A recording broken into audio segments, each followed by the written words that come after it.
Voici les nouvelles. Here are the news. Explaining the White House list of enemies tonight, Mr. Nixon said it is perfectly logical. Those who are against me are in the enemy camp, and those who are with me are in mine camp.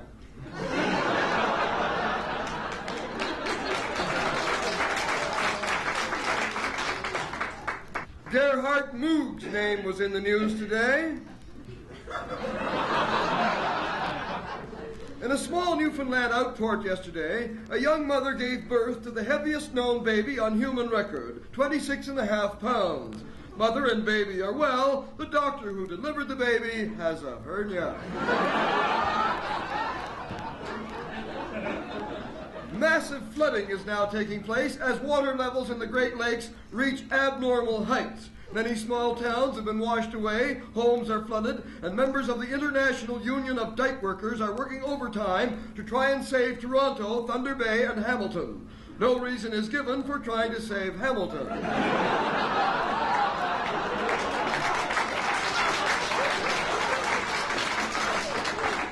We're going to get a report now on the cause of this incredible disaster from our own incredible disaster in Vancouver, BC, Jack Webster. But we people out here in British Columbia are fed up. We agreed to pump our good Columbia River water down into Lake Ontario to help raise the levels of the Great Lakes, and now in a typical high-handed Ontario fashion, the Great Lakes have frozen themselves over, thrown themselves out again, and now we see only too clearly the results of cooperative federalism. And don't think that our Prime Minister out here in BC, Dave Bigot, don't think Bigot doesn't know what's going on in Ottawa, because he doesn't.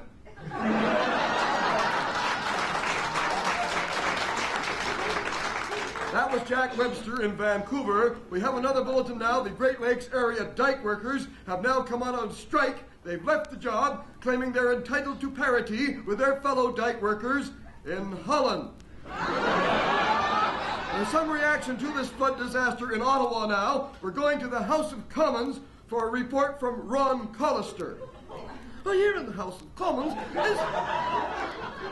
there's been a deadly silence for the past 20 minutes as Robert Stanfield addressed the House.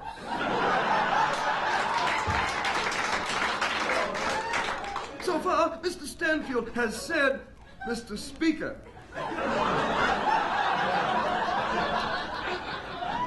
He spent the first 10 of his 20 minutes trying to get John Diefenbaker to sit down.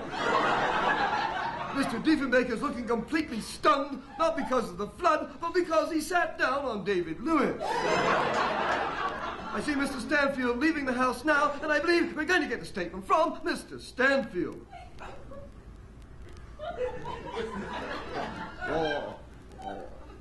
Where the Progressive Conservative Party? We believe that the flood is produced. We believe that the flood is produced. Over one thing, a hell of a lot of water.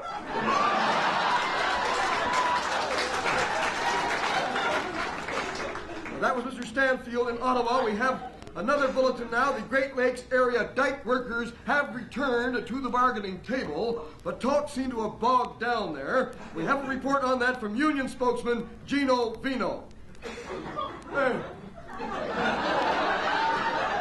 I patroni non parlano, all'acqua si leva.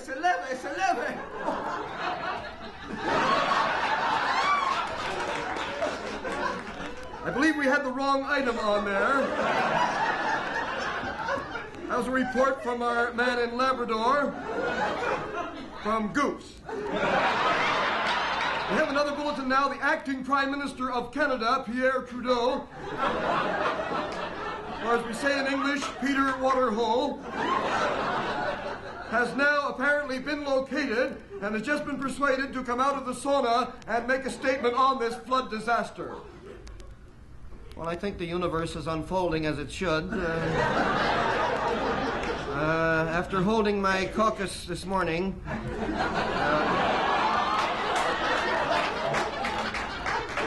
Margaret and I decided that when the Great Lakes reach Ottawa, that we would like to take Justin on a cruise.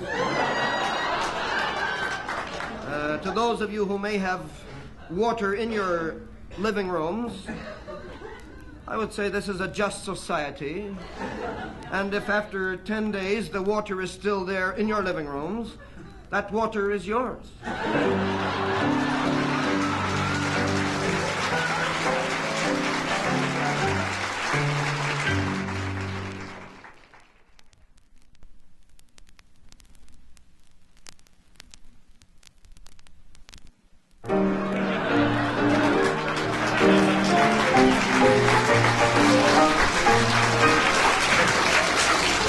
Baseball fans, we're happy to have in our studio tonight the very fabulous star of Major League Baseball, formerly with the Houston Astros, now with Montreal, Big Bobby Clobber, who right now is going to give us his insight into the ball game. Bobby? Well, first off, we want to say thanks to you,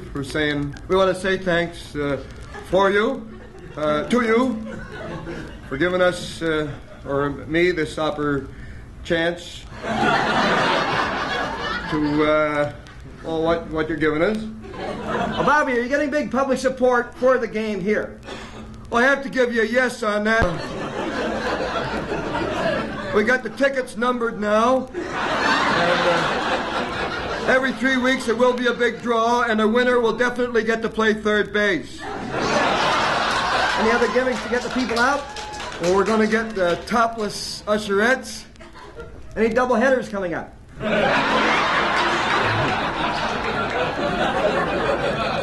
That's them. Well, Bobby, how about injuries this year? Oh, one guy kicked me in the head. Kicked you in the head? You're lucky that wasn't anywhere else. That might have been a serious injury. Well, how serious injury was as to how much it hurt. You could break an arm. That's a very painful thing. Or you could break a finger. That's a painful thing, too. But it don't hurt your arm. And when I got my head kicked in, it didn't bother my knee. Bobby, how's your hitting this year? No good, I broke my arm. Didn't hurt my finger. Well, Bobby, those sound like pretty serious injuries to me. Oh, no, the only serious one, Big Jim, was when I was at shortstop, and I seen a ball coming straight for my, between my legs. Between your legs? What did you do? I took it on the fly.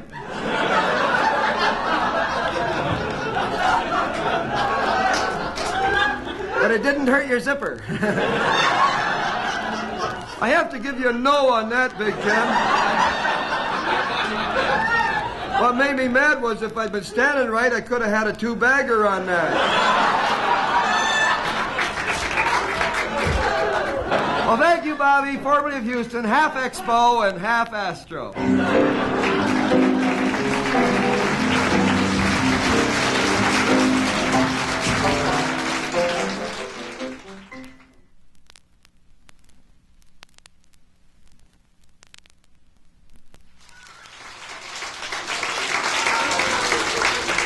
The story you're about to hear was taken from the files of the Royal Canadian Mounted Police and until now has not been missed.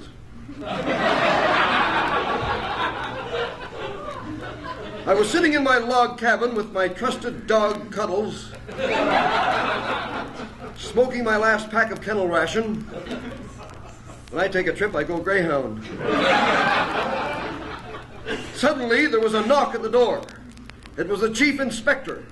Renfrew, he said, a beautiful Chinese spy by the name of Fei Ding Wao has been smuggled into the USA, kidnapped Colonel Saunders, and threatened to have her way with him unless he revealed his secret recipe. The Chinese want to make Kentucky Fried Duck. Well, the colonel had to turn over the recipe. He was too weak to face the alternative.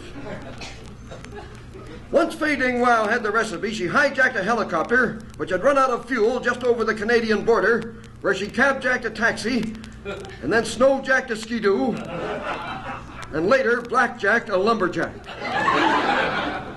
She's now believed to be hiding out due north of us. I handed the chief a map. Show me her position. The chief misunderstood. He said her position was irrelevant. She left the colonel unhurt. He's still licking his fingers. Well, I harnessed up my skidoo, grabbed my chopsticks, my ping-pong bats, and balls, box of Uncle Ben's minute rice, and headed north. The incredible dog Cuddles led me to a trail I hadn't seen before. I followed the trail till I came to a fork. I stopped, picked up the fork. It was a cheap plastic thing from a takeout restaurant. I knew I was on her trail. I kept pushing on through the snow until Cuddles led me to an old abandoned theater that some opportunist had converted into a barn.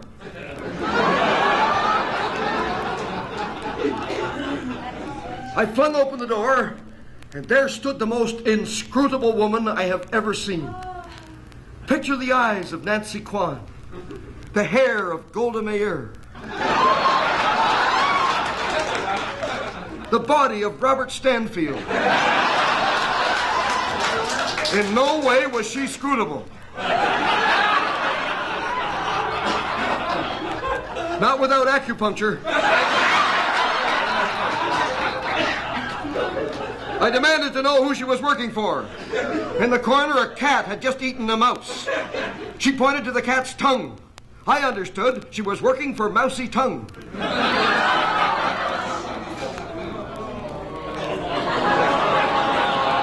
You wouldn't say that if Cuddles was here.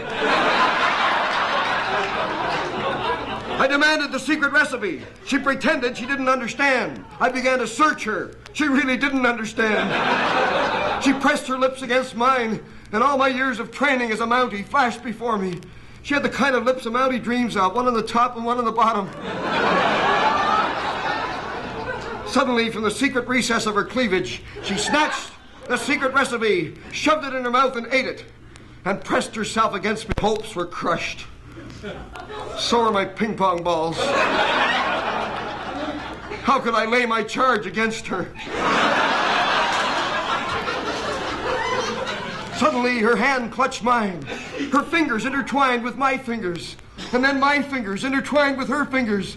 And then Fei Ding Wao said her first words in English, looking at all those intertwined fingers. If you can't lick 'em, join 'em.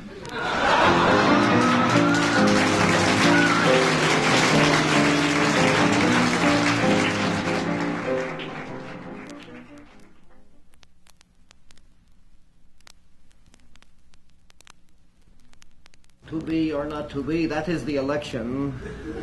Whether 'tis nobler in the mind to suffer the slings and arrows of outrageous Stanfield, or by campaigning end them. Hello, Pierre. But hold, what spirit is this that I hear? It's me, Pierre, the ghost of your liberal father, Lester B. Pearson. I'm sorry, I didn't quite catch the name. Lester Pearson, for heaven's sake, the man who made you what you are today. The former Prime Minister of Canada with the bow tie. Oh, yes, I remember you now, Lester. How is it going over there? It's hell where I am, Pierre. They don't have a distinctive flag, and Lyndon Johnson still thinks I'm Harold Wilson. Well, with that lack of recognition, you should feel right at home. Well, thank you very much for the encouragement, Pierre, but you know, I just heard you doing your to be or not to be thing, and it sounded to me as if you could use a little encouragement yourself. Are you worried about your next election? Well, no, I have sired one offspring, and I expect to have another one at any time. For heaven's sake, I said election!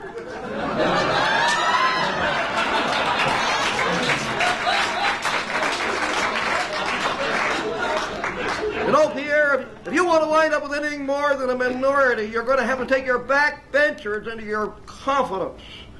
You know, ever since you cut off your news leaks to your press, your members of Parliament have no idea what's going on in government. Yes, but my advisors told me that I was doing the correct thing.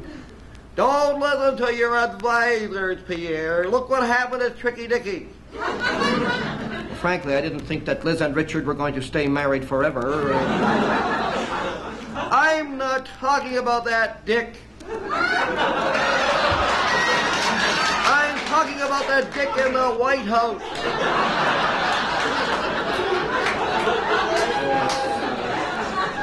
Yes, the waterbed business. Pierre, listen to me. If you want to win your next election, you're going to have an issue. And you're going to have to flog that issue right up until Election Day, even if you don't believe in it. That's how we got back in, the nuclear warheads for the Beaumark missiles. But that issue doesn't exist today. Those things are obsolete. They were then, Pierre. The only continuing issue today is the nuclear world, is the French explosions in the South Pacific. Then make that your election issue. You say you're going to stop those explosions. You say you're going to stop France if you have to sail into the middle of the test zone area in a Canadian destroyer. Do we still own one, Pierre? One, yes. But what if they go ahead with the explosion regardless? You'll get the Nobel Peace Prize, Pierre. Yes, but Lester, what if I'm standing on the ship in the middle of the test zone when the bomb goes off? Well, in that case, Pierre, you'll be better off to go down below decks and pull your knees up around your ears and then put your head down between your legs and kiss yourself goodbye.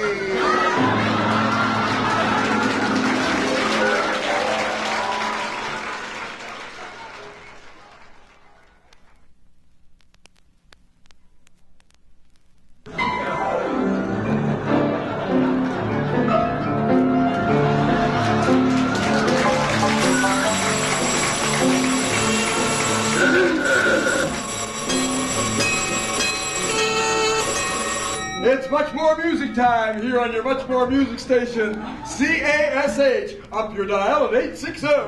That's the 86 with a big 0. More music after these messages. If you can't get to sleep at night, try Salmonex. You'll sleep like a baby. We've got a letter here from Carl Boomer of Bathurst. He tried Salmonex and he slept like a baby. He wet his bed. More music now. It's a new Canadian group, the Unwed Mothers, and they're heavy. Baby, you better be my baby if you're going to have a baby by me. And better be my baby if you're going to have a baby. News time. A big story out of Washington. Spiro Agnew again condemned the news media for their handling of the Watergate hearings. He said the reproach is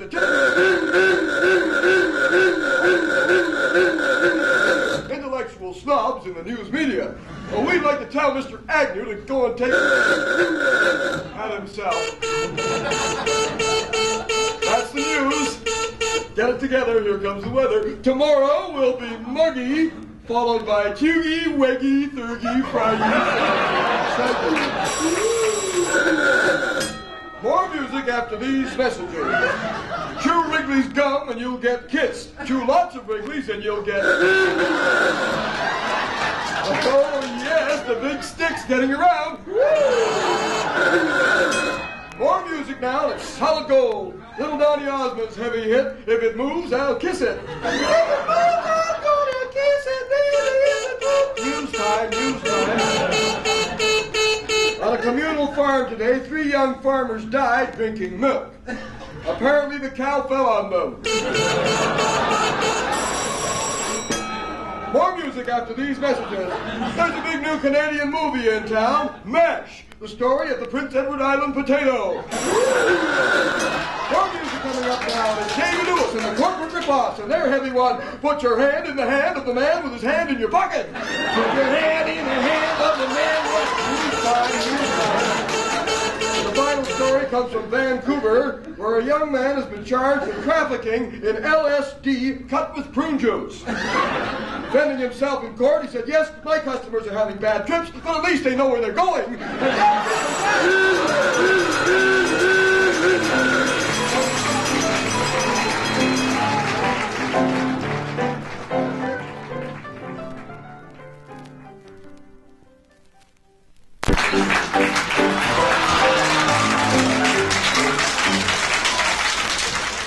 just returned from a goodwill tour of the West Indies.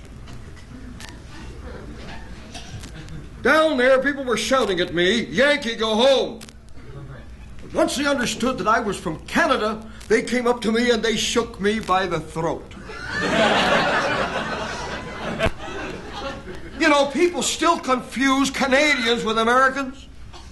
I don't understand it. There's so many differences. I mean, Americans for years have been putting men on the moon. We're still trying to bring our prime minister down to earth. They had a civil war down there. Ours has been postponed again. Look at the money. They got a great big buffalo on their nickel. We've got a little tiny beaver on ours.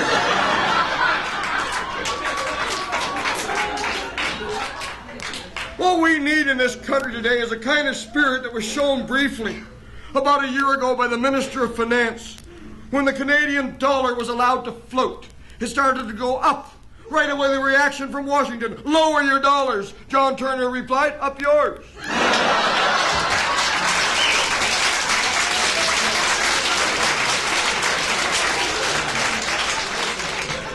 Well, we better do something about our money. It's certainly not working for us in this country. And look at the burden on the low-income people in this country today. Now, there have been some suggestions. John Diefenbaker says, let's put more taxes on the luxuries. Let's put more tax on alcohol. John Diefenbaker doesn't drink. Barry Mather, the Member of Parliament from Vancouver, BC, wants more tax on tobacco. Barry Mather doesn't smoke. Up in Quebec, Réal Coët is talking about a tax on sex. A tax on the use of sex would work. We change the law first, so it's available. It would work. It appeals to basic human ego. Imagine walking down the street and people pointing at you and saying, "Hey, there goes one of the biggest taxpayers in Canada."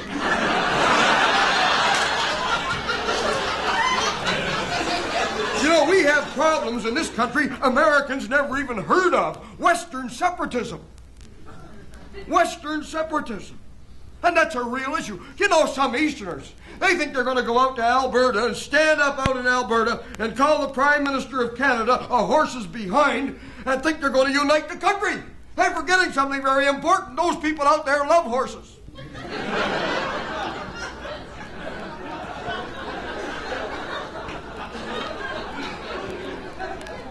Don't underrate the West. Look at the growth. Look at the imagination. Look at a city like Calgary. Oh, give me a home where the stampeders roam, where the birth rate will always increase, where seldom is heard a discouraging word till they're choosing a chief of police.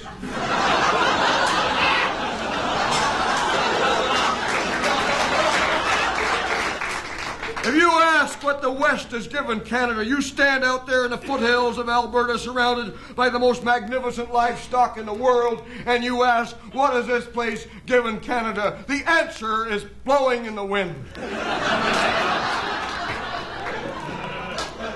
And there's more where that came from.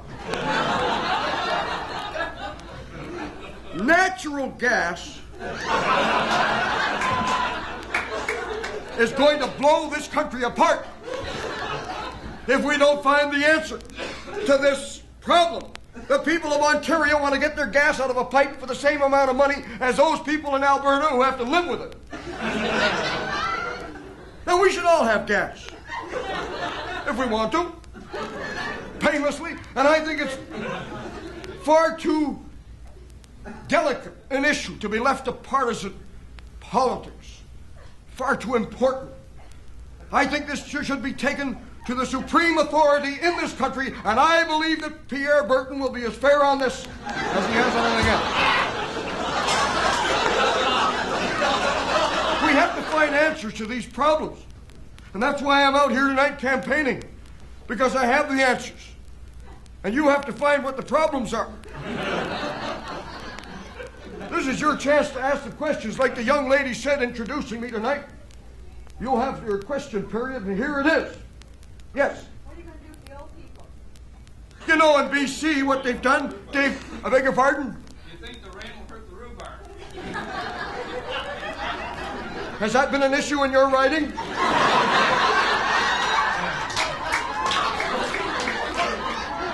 Were you the one I saw at Kensington Market today? Behind the little barrel there? We got the rhubarb man here tonight. What do you think about exporting all the Canadian gas into America? Let me say this about what I'm going to do for the old people.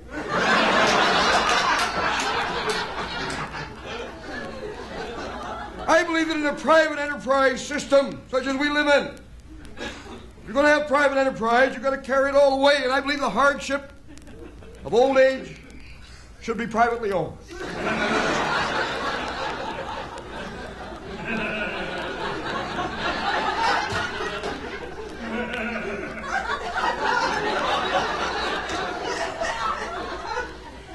You know,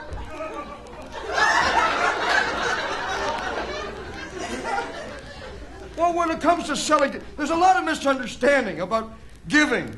We talk about giving gas to the USA. When we talk about, the people talk about these giant corporations who have come and raped our country. Our natural resources are being raped, they say. It's not rape, we're getting paid. We are a nation of happy hookers.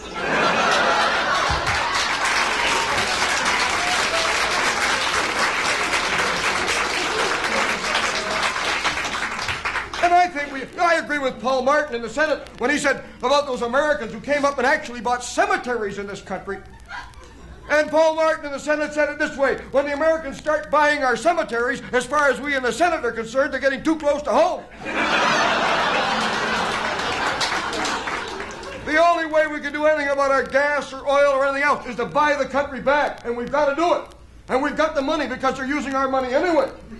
If we don't have enough, we'll borrow the rest from the USA. If they don't want to loan it to us, we'll cut off their electricity again. What do we call our hockey players? We'll get together with Mexico and we'll surround them. If that doesn't work, we'll appeal directly, make our appeal directly to the American farmer. We'll say to him, look, your president is a Quaker. Cut off his oats.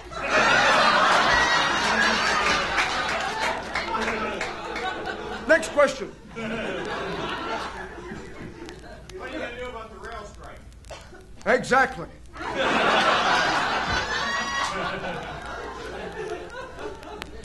I want to say this about the rail strike, because I'd like to answer your question. I think to have the courage to speak out and ask that kind of question in a mixed audience, it takes the kind of courage that we all need.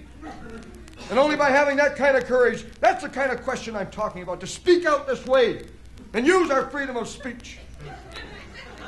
It's the only way we can ever hope to make this country the kind of place that you and I want it to become. Next question.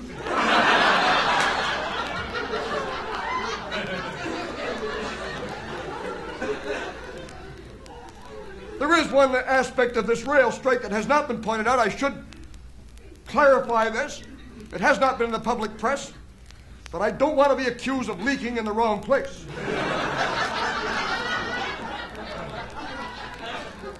These unofficial leaks are getting us all into trouble. The management found that some railway workers had been dying on the job and not falling down. Now, if we become the government, we would insist on the right of anyone to fire anyone found dead in an upright position. Or at least cut off his overtime. Next question. Is the government going to bury them?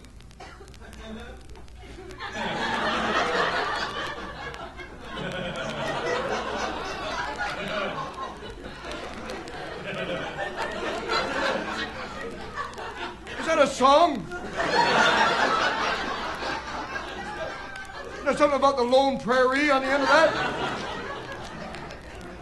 You all hear the question? Is the government going to bury them?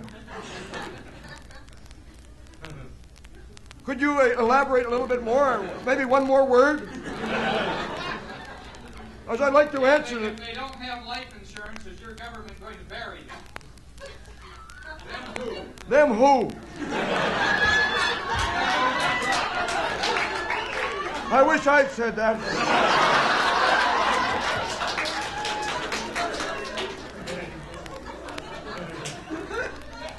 you don't have life insurance, I think we'll pass on to question 5 now. We have time for one more, quickly. I hope it's reasonably intelligent. What about the water pollution in the Great Lakes?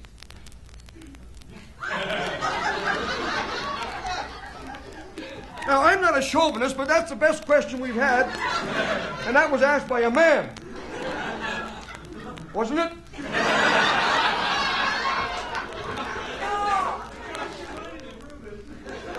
Well, if you're not insured, I'm going to bury you.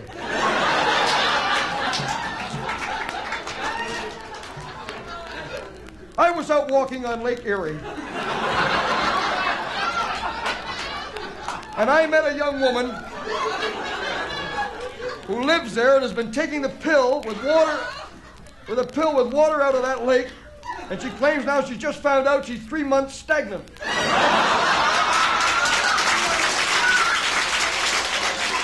I met a woman who told me she'd been to the fish market in this city and she bought a lot of tuna. She got her tuna home, opened it up, and found it full of mercury.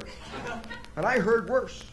I heard about a man who parked his car in the dock in Halifax during the fisherman's strike. When he came back, he opened his mercury and found it full of tuna.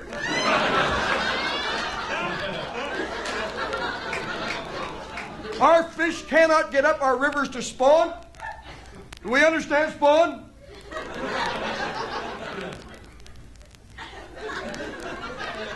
Something like what you do, only it's underwater.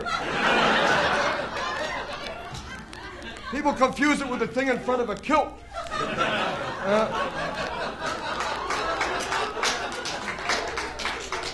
92% of the raw sewage of the city of Montreal is going directly into the St. Lawrence River untouched. And 50% of that is coming directly from Jean Drapeau's office.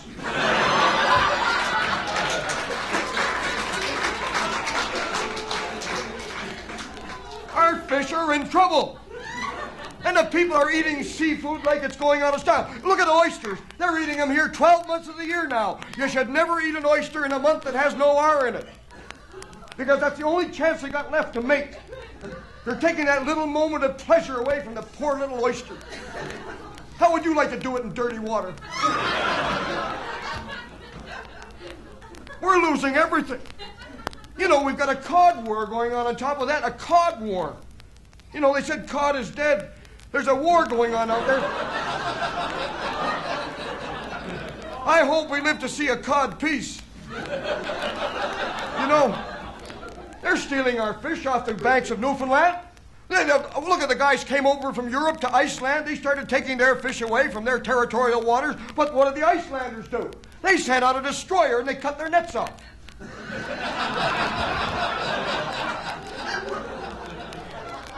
Mitchell Sharp says we couldn't have a confrontation. You know, I mean, Canada is no superpower, like Iceland.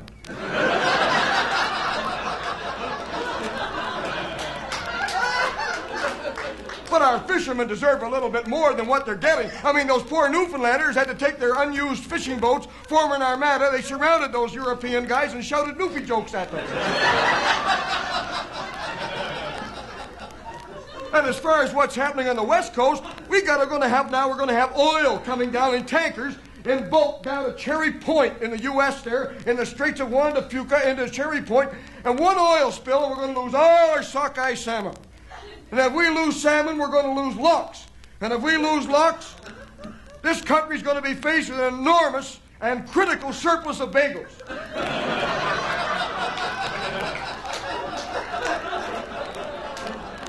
Should Canadian hockey team bring Swedish players?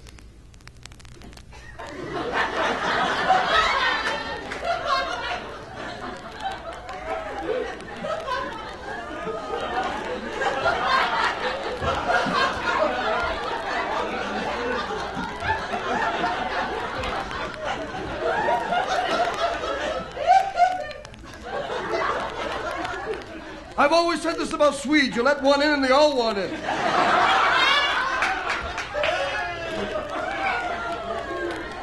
And if this critical issue facing us at the present time is not resolved, I think it could mean the end of Confederation.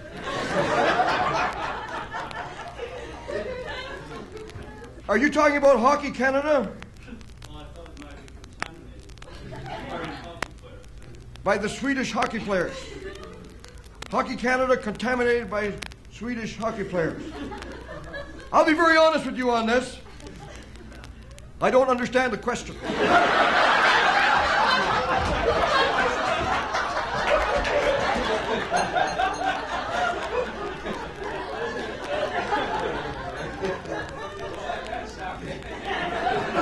Did you ask a question there? Take the puck and run. As we say in Quebec, pourquoi pas? Probably as far as I'll get. I've always felt, as a Canadian, that the problem facing us in this country, in this whole area that you're referring to, is Clarence Campbell. And I believe there is one solution, and I think that the Pope should intervene and make Clarence Campbell the head of the NHL, an honorary bishop, and then all the rest of us would only have to kiss his ring.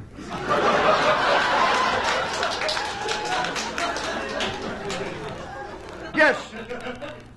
Say, tell me, are they putting the same thing in brassieres this year? Did you all hear the question? If I had been asked by a woman, I would have assumed she was wanting to deal with the matter of liberation. You're not a woman, are you? I'm going by your voice. Because it's very hard up here with these lights in my eyes. No, not really. It's too late. You should have started when you were about 12. It's been a lot easier on all of us tonight. I want to say this about brassieres. That a lot of women have been getting rid of them, so they're not putting as much into them as they were. I read of a case in London, England. Don't think liberation is just an issue in this country. 3 weeks ago, a lot of women, liberationists, fed up with their status of women, went into Trafalgar Square and stripped to the waist in defiance of British authority. Now there you had a confrontation between bobbies and boobies.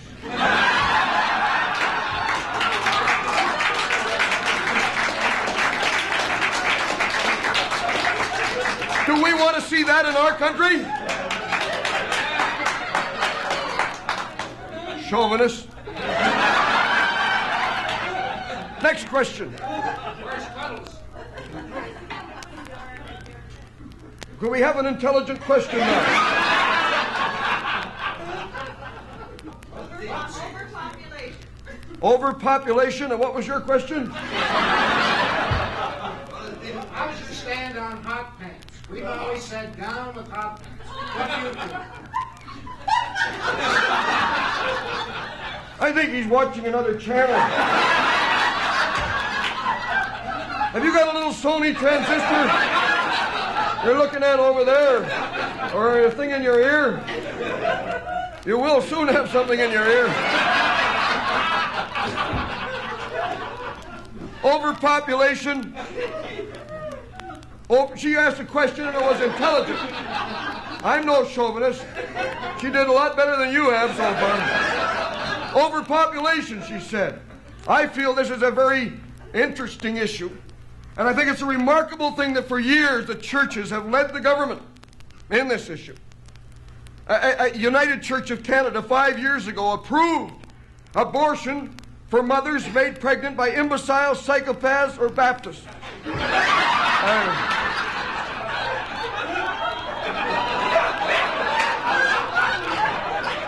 That was later modified to psychopaths or rapists.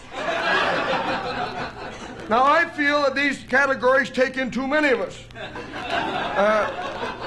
I think that we should try to get to the thing before the abortion concept is necessary. And there are many alternatives. I would like to see vasectomy encouraged. Vasectomy is never having to say you're sorry. I think a company like Lowney's, who've made a little birth control candy for men. It's a mixture of maple syrup, molasses, and peanut butter. By the time you're finished chewing, you're too tired.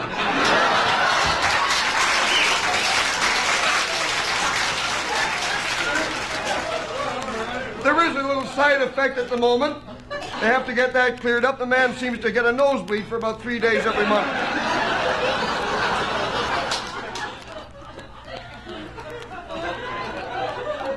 But yes, I'm certainly in favor of anything that can be brought along to help slow it down.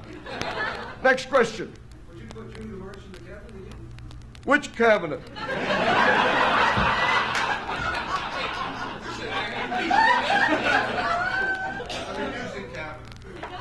I think Judy LaMarche was a perfect fit in the cabinet. I think, you see, she left, though. I don't see how women can ever be totally liberated if when they get in there, they quit. They got to hang in there and become the prime minister of this country. We need a woman prime minister.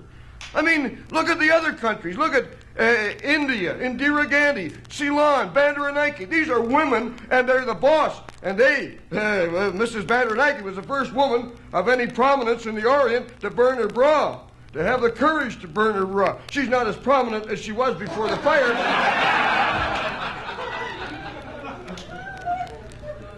I think certainly Indira Gandhi.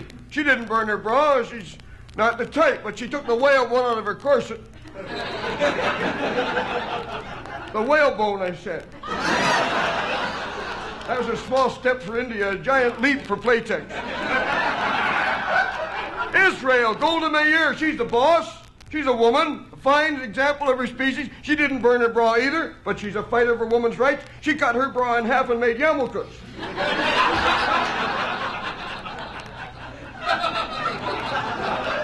At the present time in this country, we have 265 members of Parliament. 5 of them are women that we know about. Now, is that good enough? Is that good enough? In this country, so-called enlightened, so-called modern industrialized state, we don't have one. In the Senate, we've got about 2. I mean, we still have these old chauvinists in Ottawa, you know, the men there. They still see the old-fashioned ideas of the master. And the woman is a kind of a, like they see marriage as a trap, you see, and the woman is the bait in the trap. And so you have this master bait. It's a very unsatisfactory philosophy. Next question. Do we have any more questions? Yeah, I have one more. Yes. Capital punishment?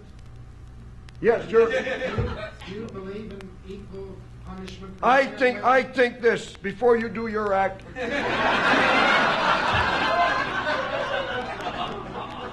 I think capital punishment has been a disaster in this country. We never got the hang of it. And if we bring it back, we won't get it any better than we already did. It's never been a success. It's supposed to be a detergent. Or a deterrent. It doesn't work as either. I mean, when they deter, they do it at 4 o'clock in the morning. In the middle of Kingston Penitentiary, there's 5 reporters and a priest or something. Is there a high rate of murder amongst reporters and priests? What is the point of it? It should be on educational television. For the children and for the adults, it should be done in the liquor store parking lot. I was going to ask a question. I say this. That as a modern country, I hope the day will come when we can look back, and when we talk about the way a man was hung, we won't be talking about his neck. And that's why I'm campaigning, because we have to find these answers, even though it gets competitive at times. And I'm campaigning on the basis of my credentials. I come from a family of great Canadians. My grandfather was the first French-speaking Jehovah's Witness. Vive that lead. My father was a hero in the Second World War. He is presumed missing in Camp Borden. My mother was the first self-taught truck driver to be invited to join the union in this country when it was a good union, before Jimmy Hoffa and organized crime. She was the first mother trucker they ever took in. As far as I'm concerned, I've done everything expected of a Canadian man. I've talked about sex, and I participated in sports.